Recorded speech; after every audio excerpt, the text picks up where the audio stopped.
Hello, I'm in a 2011 Chevy Traverse, and today I'm going to show you how to set the time and date, as well as switch between military time with that 24-hour clock or the more standard 12-hour time.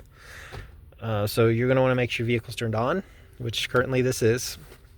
You also want to make sure your radio's on, so we'll turn this on.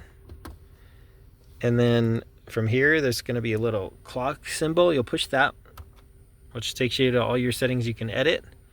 So using these buttons, we'll start with changing the hour. And then here, you just go back and forth till you get to the time you need.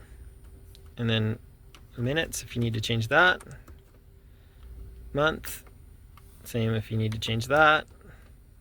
Date, and then same with the year.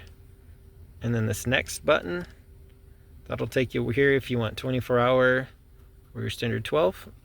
And then maybe you like the European style display more, whichever you prefer. But anyways, I hope this was helpful. It's all set up, and hope you have a great day.